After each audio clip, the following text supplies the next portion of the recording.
Un cordial saludo a todos los oyentes de Radio María. Un día más, con la gracia del Señor, proseguimos el comentario del Catecismo de nuestra Madre la Iglesia.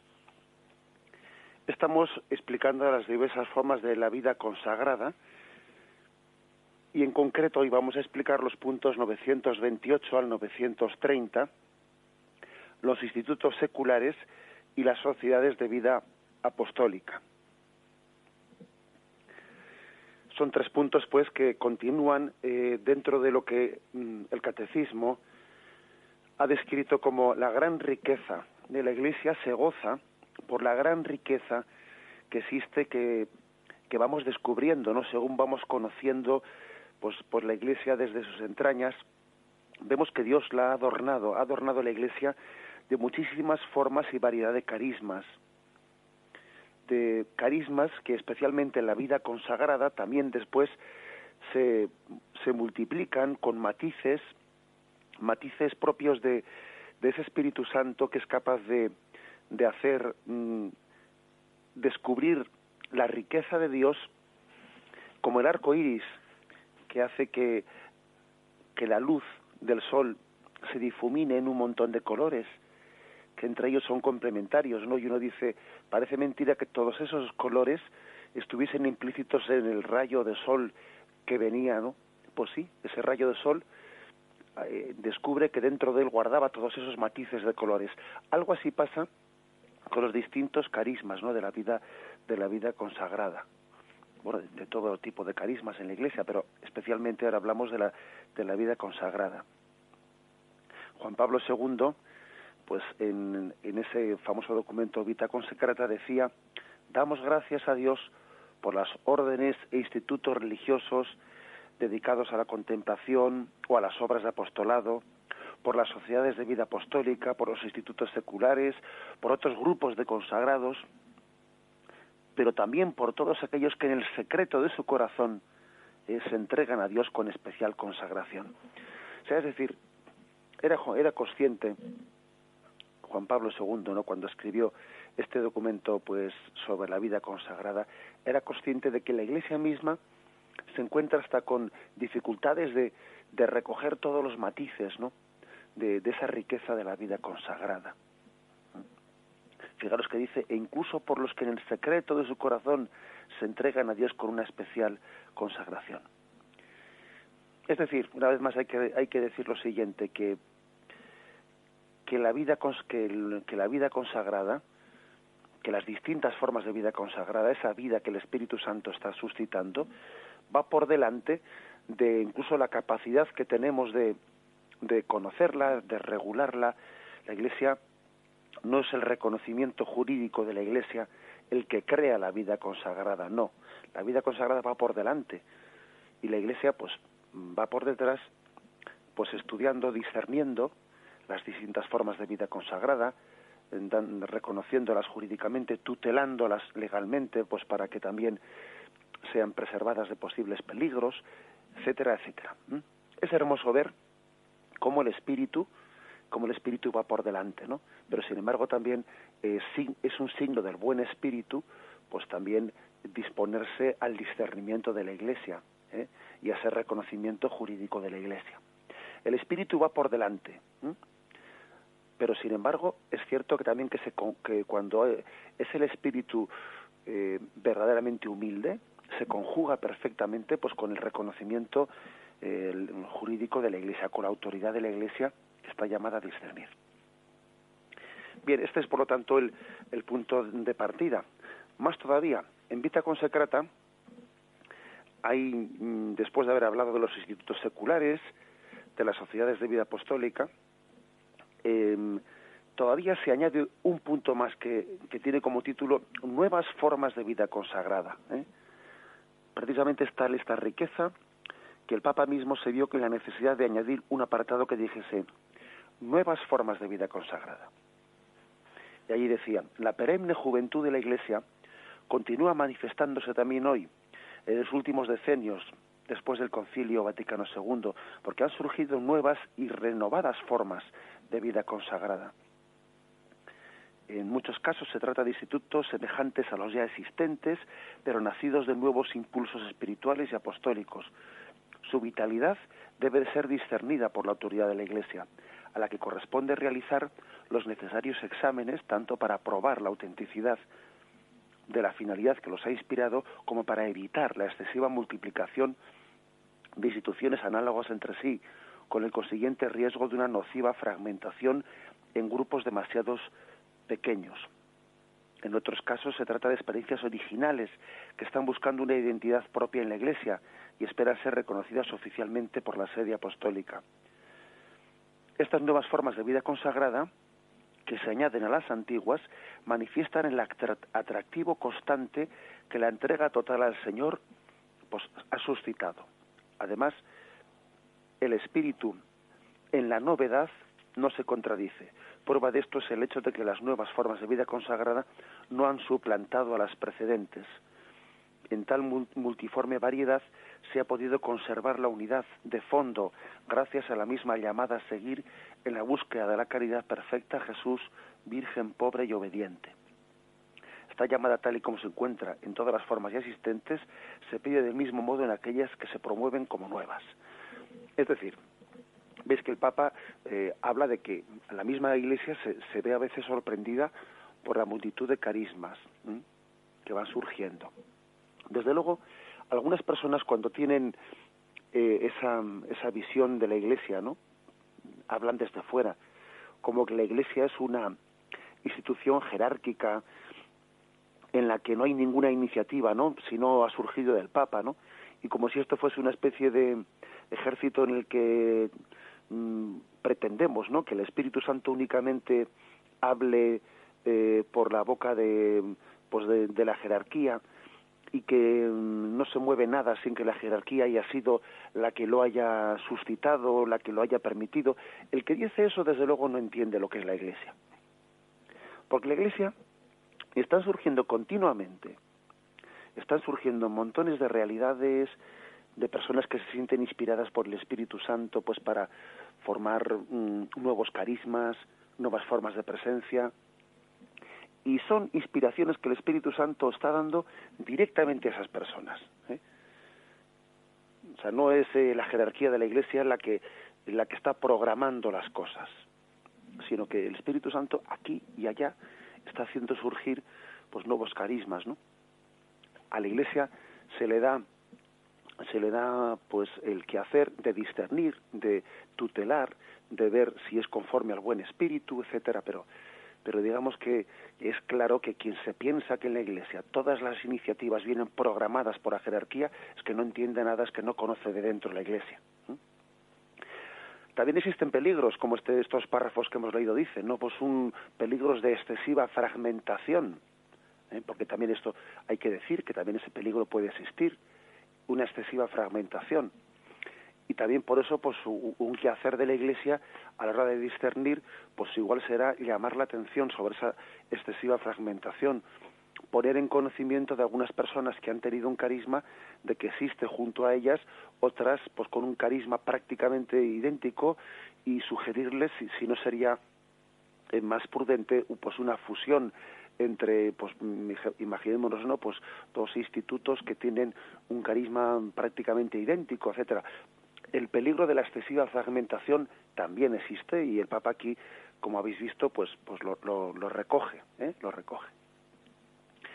Pero creo que es también propio, ¿no?, de la vida de la Iglesia ver cómo florecen muchos dones del Espíritu Santo hasta el punto de que a veces nos dejan perplejos, ¿no? Es un gran jardín en el que estamos, el jardín del Espíritu Santo, y los carismas son muchas flores de ese jardín, con una inmensidad de colores por los cuales alabamos a Dios. Bien, hecha esta introducción, vamos a hacer un mínimo momento de reflexión y nos adentramos ya en el carisma propio de estos institutos seculares y sociedades de vida apostólica.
para entenderlo, cuál es lo específico, ¿no?, de esta forma de vida consagrada, de lo que son los institutos seculares, las sociedades de vida apostólica, pues recoge el Catecismo un punto del Código de Derecho Canónico que dice: un instituto secular es un instituto de vida consagrada en el cual los fieles, viviendo en el mundo, aspiran a la perfección de la caridad y se dedican a procurar la santificación del mundo, sobre todo desde dentro de él.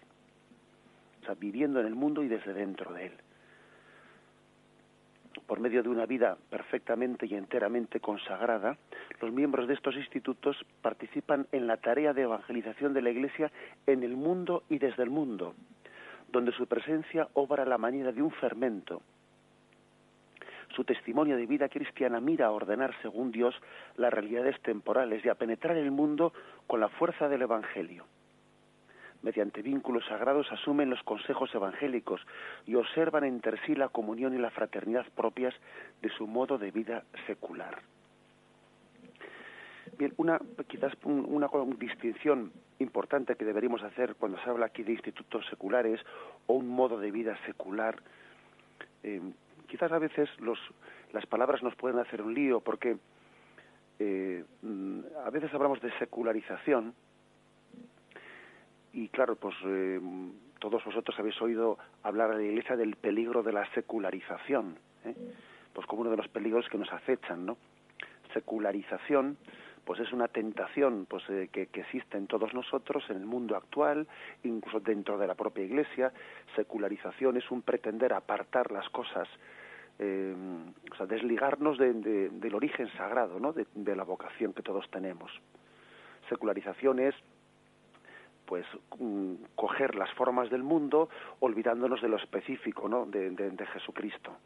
Secularización, incluso se le llama a un sacerdote, se ha secularizado, es decir, ha sido, se ha apartado de los compromisos que adquirió y ha solicitado a la Iglesia, pues el poder estar dispensado de los compromisos que había adquirido en el sacerdocio, etcétera, etcétera.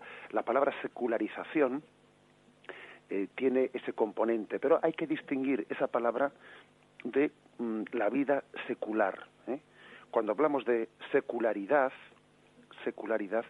hablamos en un sentido positivo de la palabra. Secularización tiene un sentido negativo. Sin embargo, la palabra secularidad tiene un sentido positivo, que quiere decir sencillamente, pues se trata de vivir el mundo, o sea, las situaciones, todo aquello que ha sido creado por Dios, século, viene del mundo, el siglo, este mundo también debe de ser consagrado a Dios, ha sido creado por Dios, y el mundo, como criatura suya, está llamado a glorificar a Dios. Una cosa es el mundo en el sentido negativo, lo mundano, la mundanización, y otra cosa es el mundo como algo positivo que estamos llamados a cristianizar. Por lo tanto, el hecho de que exista institutos seculares o una vida secular, etcétera, pues no hace sino incidir que estamos llamados a vivir en este mundo ordenándolo a gloria de Dios. Distingamos que eso de la palabra secularización, que ya tiene un sentido negativo, que es como una especie de querer apartar al mundo de su sentido religioso. Una cosa es vivir en el mundo y otra cosa es mundanizar, mundanizarnos. Esa sería la diferenciación. Tenemos que vivir en el mundo sin mundanizarnos. Bien, hecha esa distinción, pues nosotros hablamos de que una de las diferencias entre lo que es propiamente la vida religiosa, la vida de los religiosos, ¿no?, de estas formas distintas de vida consagrada de las sociedades de vida apostólica o institutos seculares, la diferencia que tienen es que los religiosos se apartan del mundo, en cierto sentido por lo menos. La vida religiosa se aparta del mundo y se dirige a una forma de vida comunitaria que incluso nosotros ya le llamamos pues el convento. Pues los religiosos viven en un convento o viven en una casa religiosa en la que también de alguna forma deciden apartarse del mundo para servir a ese mundo. No es que desconecten con el mundo, porque ciertamente no desconectan, ni siquiera los religiosos de vida contemplativa, que están inmersos como una comunidad orante en medio del mundo. No digamos los religiosos de vida activa, que se dedican a la enseñanza, etcétera. Pero sí que es cierto que en la vida religiosa hay un componente de apartamiento del mundo. Apartamiento del mundo que, sin embargo, no se da en estos institutos seculares o sociedades de vida apostólica. Están insertas en el mundo, viven en medio del mundo. El mismo hábito religioso también es un signo, es un signo el hecho de que los religiosos llevan un hábito que les distingue como, en cierto sentido, separados del mundo. Mientras que en los institutos seculares, sociedades de vida apostólica, en sus constituciones, pues no suelen tener ese hábito. Desconozco si en algunos quizás sí que puedan tenerlo, porque ahí está la variedad, que posiblemente hay alguno que sí pueda tenerlo, pero es propio lo más generalizado es que los institutos de vida secular no tengan ese hábito que en cierto sentido les distingue del mundo, precisamente para estar más insertos y para evangelizar el mundo, digamos, desde dentro, siendo como un fermento. Lo propio de esta forma de vida consagrada es profesar los consejos evangélicos, profesarlos a veces con la palabra voto, a veces con otro tipo de palabra, con la palabra compromisos o promesas, porque puede haber, y hay de hecho, ¿no?, distintas formas de dentro de estos institutos o sociedades de vida apostólica. Pero se profesan esos consejos evangélicos viviendo insertos en el mundo, como fermento, como escondidos dentro del mundo, para ser fermento dentro de él. Es hermosa la palabra fermento. Fijaros cómo el fermento permanece casi invisible y sin embargo lo transforma todo. Este es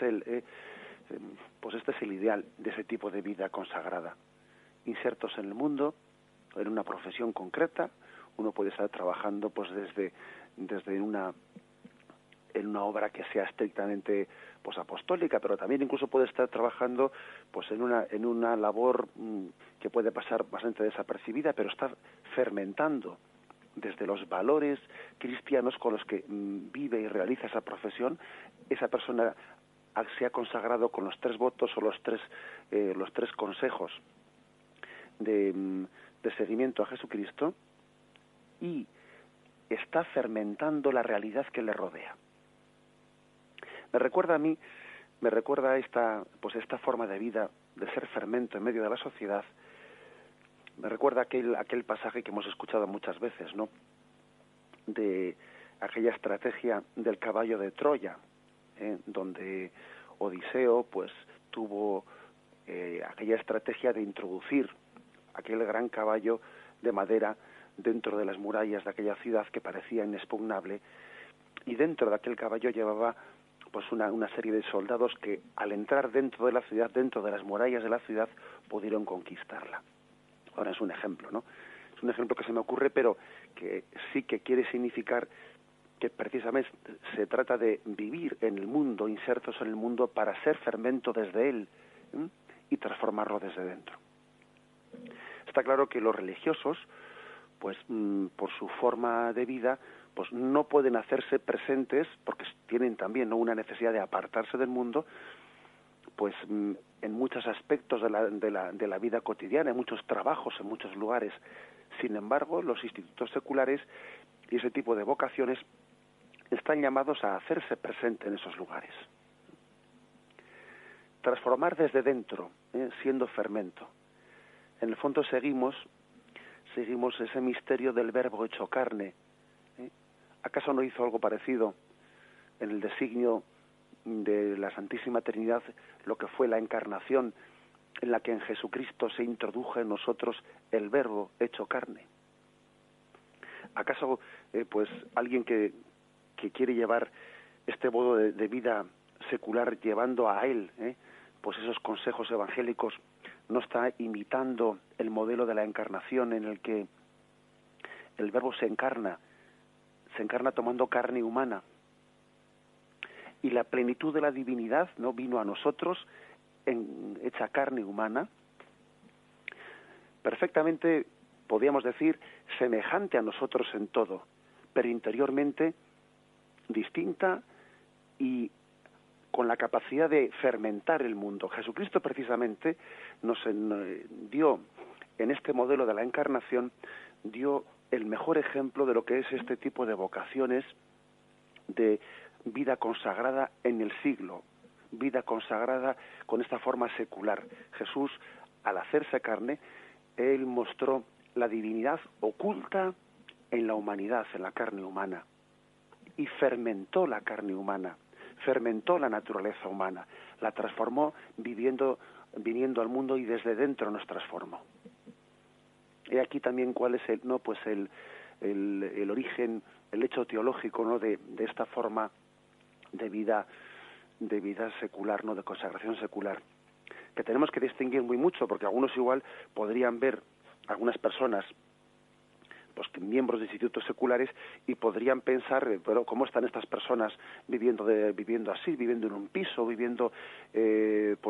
podría parecerles que esa forma de vida pues es una especie de forma de vida religiosa devaluada, ¿no?, o un poco mundanizada, o un poco secularizada. No es cierto. Distingamos eso. Esta vocación de vida consagrada en el mundo, en el siglo, no es una vida religiosa, digamos, un tanto mundanizada o escapada del convento, o que haya perdido pues esa especie de sentido religioso de vida comunitaria estricta. No, es que es distinta esta vocación. No confundamos eso con una vida religiosa que se ha secularizado. No, es que es distinta esta vocación. Precisamente lo propio de estos consagrados, pues que están inmersos en el mundo, viviendo pues en este piso, metidos en este trabajo, como una enfermera en un hospital, como una persona en un medio de comunicación, etcétera, están precisamente con la vocación de ser fermento desde esa consagración personal que tienen allí donde pues Dios les planta, en lugares de primera línea de evangelización, precisamente haciendo vida pues ese modelo de encarnación que fue el del Verbo hecho carne. Vamos a meditar esto brevemente y continuamos.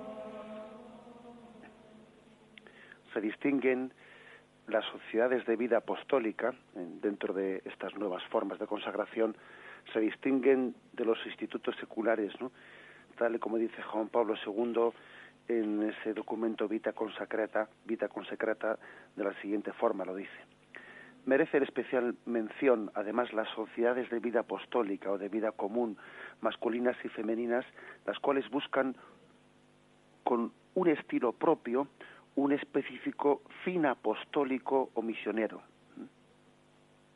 que habla pues de una vida en común, pero que tiene un específico fin apostólico misionero. En muchas de ellas, con vínculos sagrados reconocidos oficialmente por la Iglesia, se asumen expresamente los consejos evangélicos. Sin embargo, incluso en este caso, la peculiaridad de su consagración las distingue de los institutos religiosos y de los institutos seculares.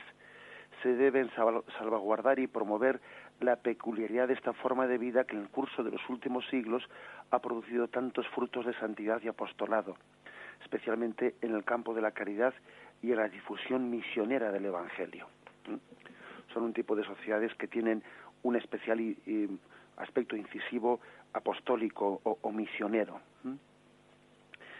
Bien, el Papa, en este documento de la Vita Consecrata, va especificando poco a poco cuáles son los campos en los que estas formas de vida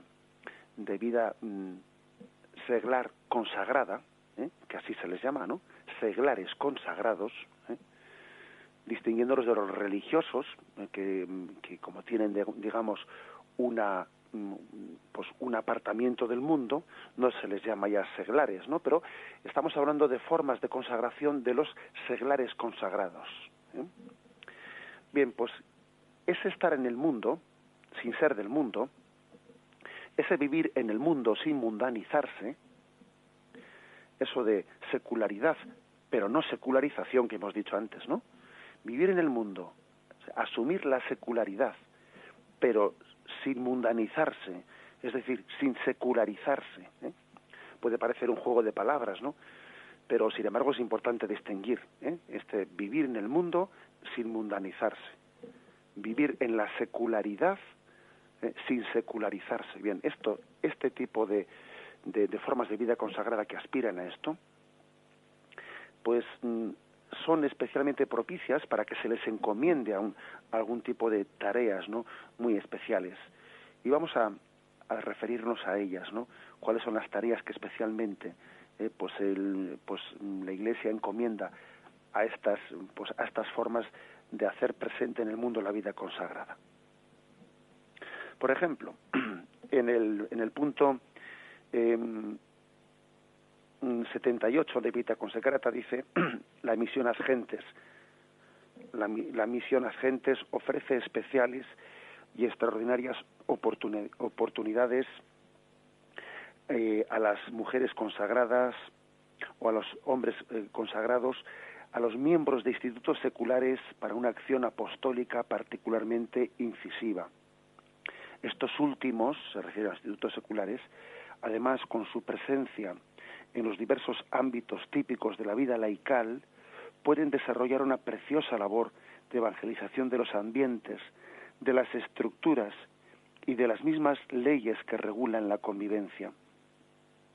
Ellos pueden también testimoniar los valores evangélicos estando al lado de personas que aún no conocen a Jesús, contribuyendo de este modo específico a la misión. Y se dice: dada la importancia que revisten las universidades y facultades católicas y eclesiásticas en el campo de la educación y evangelización, los institutos que las dirigen han de ser muy conscientes de su responsabilidad, haciendo que en ellas a la vez se dialogue activamente con la cultura actual, se conserve la índole católica que les es peculiar, en plena fidelidad al magisterio de la Iglesia. Los miembros de estos institutos y sociedades, además, y según las circunstancias de cada lugar, han de estar preparados y dispuestos para entrar en las estructuras educativas estatales.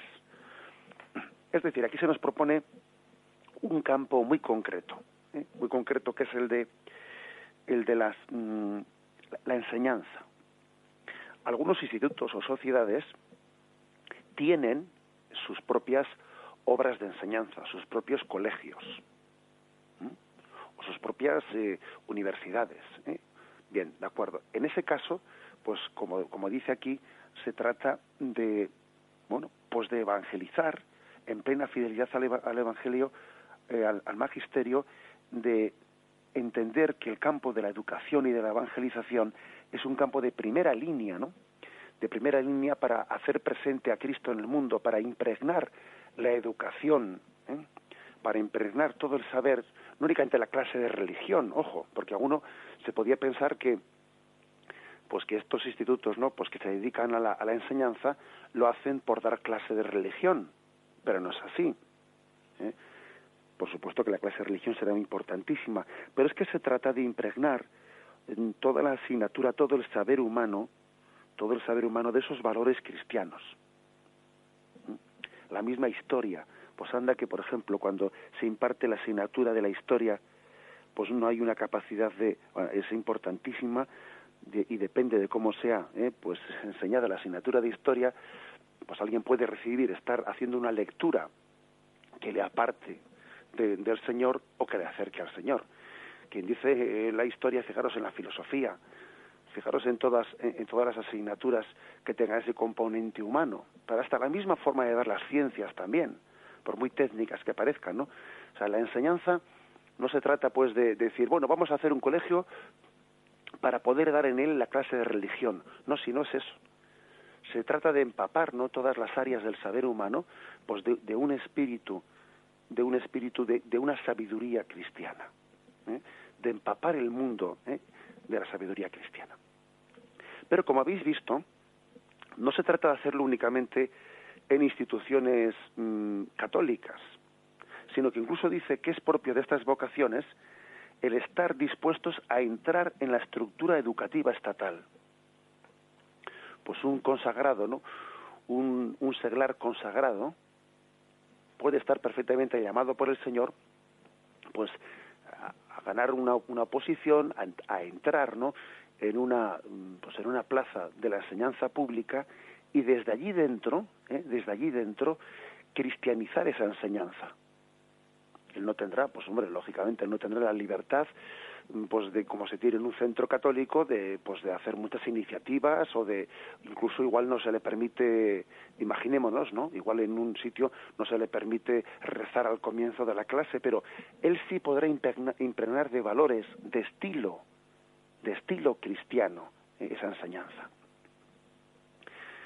A veces hay que decir que los hijos de las tinieblas son más astutos, como dice Jesús.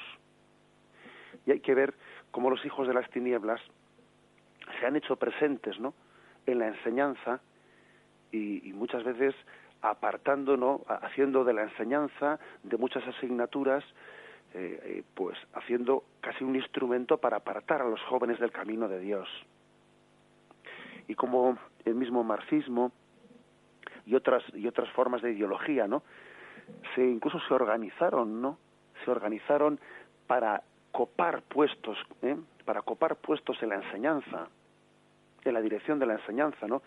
Y de esta forma, pues adentrándose en el mundo de la cultura, apartar, ¿no?, a nuestra sociedad de sus raíces cristianas. Eso ha ocurrido. Los hijos de las tinieblas son más astutos que los hijos de la luz. Nosotros a veces nos hemos quedado con los brazos cruzados, por nuestra pereza, por nuestra desidia, viendo cómo ciertas personas con una ideología abiertamente contraria pues al evangelio cristiano estaban copando esos puestos culturales, y pues porque igual había reuniones de padres y los padres cristianos se ausentaban, y esas personas con esa ideología marxista o con una ideología abiertamente contraria estaban copando esos puestos. Bueno, pues eso que ha sido un pecado, yo creo que es una de las cosas que se explica cómo se ha secularizado, ¿no?, por nuestra sociedad, ¿no?, que nos quedamos perplejos, ¿no?, cómo se ha secularizado en poco tiempo. Esto, que es una de las causas que lo explica, eso nos tiene que también que dar una experiencia, la experiencia de que precisamente nosotros tenemos que obrar, aun siendo hijos de la luz, con esa astucia.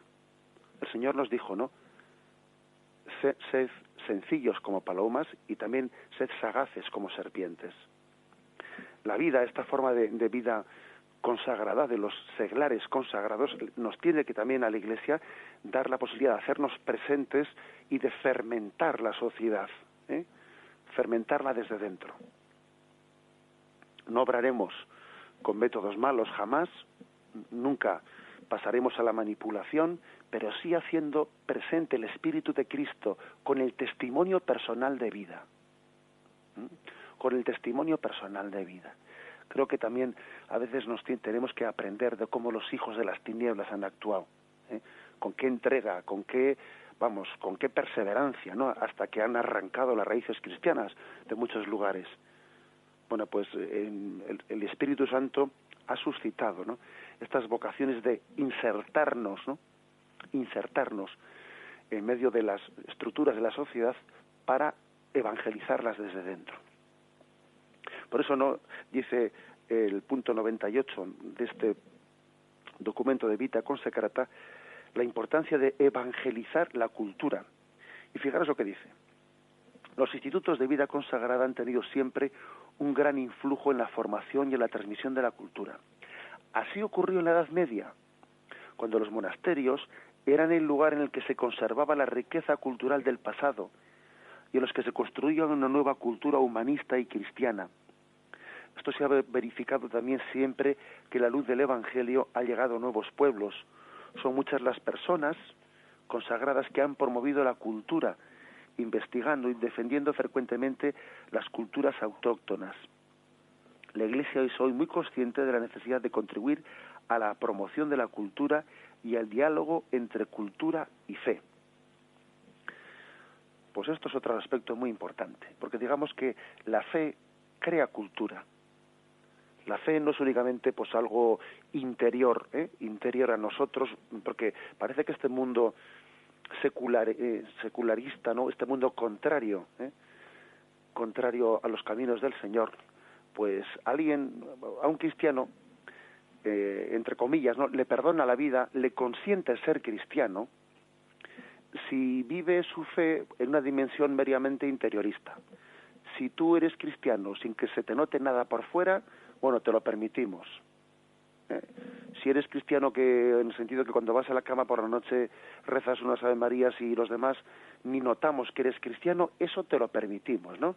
Lo que ya comienza este mundo pues a revolverse más y a ponerse con las uñas sacadas hacia afuera es cuando la fe lo impregna y lo impregna todo y se transforma en cultura. Y evidentemente, pues en los países de tradición cristiana, la fe ha creado cultura, ha creado tradiciones. Y esto es algo muy importante, porque una fe que no se traduce en ningún signo cultural es una fe teórica, pero es una fe que no ha empapado la sociedad, no la ha empapado.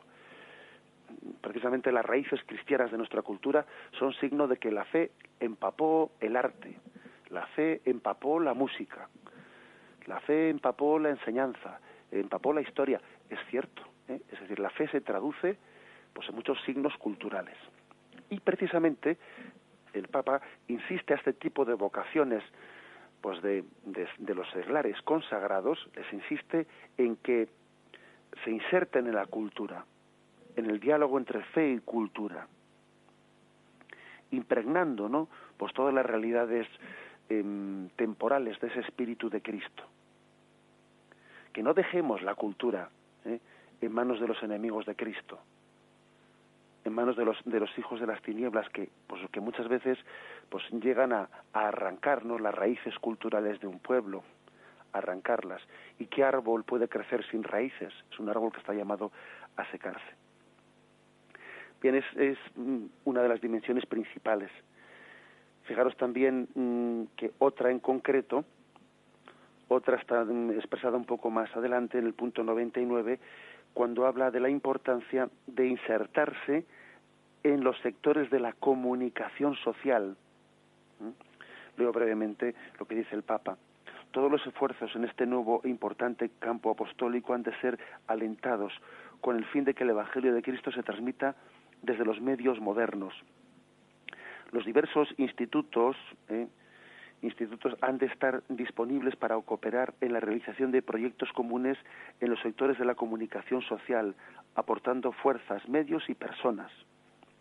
Que las personas, los seglares consagrados, además, presten de buen grado sus servicios según las oportunidades pastorales en la formación religiosa de los responsables de la comunicación social pública o privada, para que se eviten de una parte los daños provocados por un uso adulterado de los medios de comunicación, y de otra se promueva una mejor calidad de transmisiones, con mensajes respetuosos de la ley moral y ricos en valores humanos y cristianos.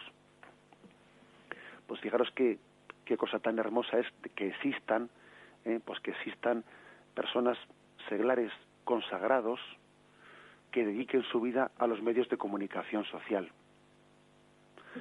A que el medio de comunicación social pues no esté al servicio de una ideología política, no esté al servicio de de un determinado proyecto, ¿no?, que en el fondo incluso está construyendo en contra de los valores del Evangelio, sino que esté al servicio de la verdad, que se desarrolle en respeto de la ley moral. Qué importante es, ¿no?, nuestra presencia pues en el mundo de la comunicación social. Bien, como veis, hay otras muchas fórmulas, pero se trata de que este tipo de vocaciones, de institutos seculares, de sociedades de vida apostólica, incluso otras formas, como dice aquí el Papa, otras nuevas formas de vida de los seglares que se consagran, ¿no?, con los 3 consejos evangélicos de pobreza, castidad y obediencia. Se trata de ser fermento en medio del mundo y transformarlo. Voy a terminar con un texto de los Hechos de los Apóstoles, que creo que es un texto que ilumina esta dimensión. Lo pronuncia San Pablo cuando había estado en el Areópago de Atenas, en Hechos 17, versículo 26, dice él: atenienses, veo que sois respetuosos de la divinidad, pues al pasar y contemplar vuestros monumentos sagrados he encontrado también un altar en el que estaba grabada esta inscripción: al Dios desconocido. Pues bien, lo que adoráis sin conocer, eso os vengo yo a anunciar. El Dios que hizo el mundo y todo lo que hay en él, que es Señor de cielo y tierra, no habita en santuarios fabricados por manos humanas, ni es servido por manos humanas, como si de algo estuviera necesitado el que a todos da la vida, el aliento y todas las cosas. Él creó de un solo principio todo el linaje humano, para que habitase sobre la faz de la tierra, fijando los tiempos determinados y los límites del lugar donde había de habitar, con el fin de que buscasen la divinidad para ver si a tientas la buscaban y la hallaban, por más que no se encontraba lejos de cada uno de nosotros. Pues en él vivimos, nos movemos y existimos, como han dicho algunos de vosotros, porque somos también de su linaje.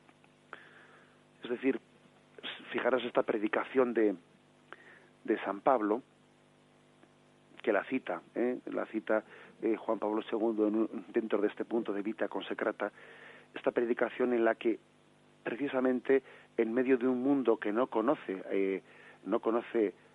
la Biblia, no conoce el cristianismo, no conoce la revelación, que es el mundo griego, le hace ver los ojos, ¿no? Le habla desde su cultura, desde la cultura ateniense, desde la cultura griega, para decir: ese mundo, ese Dios desconocido, ese altar que tenéis ahí al Dios desconocido, os permite desde vuestra cultura misma conocer al Dios que se revela en Jesucristo.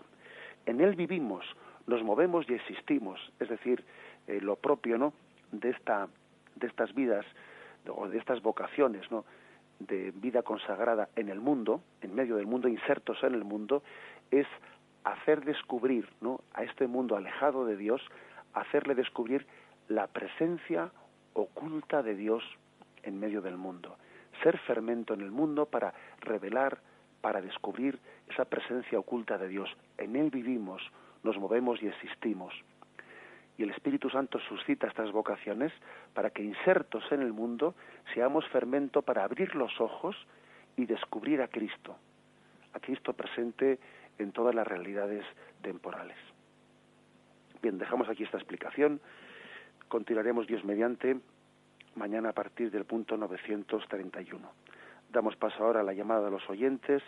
Podéis formular vuestras preguntas o vuestras sugerencias en el teléfono 917 107 700.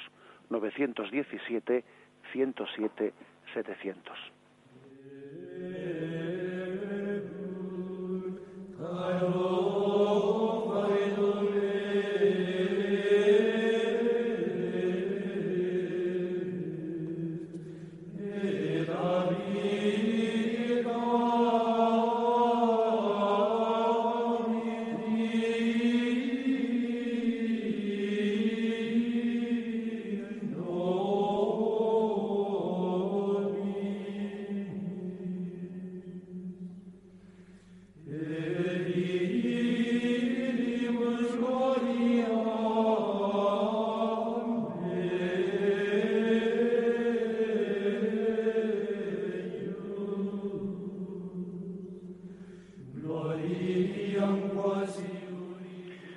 Sí, buenos días. ¿Con quién hablamos? Buenos días, Padre Ignacio. Buenos días.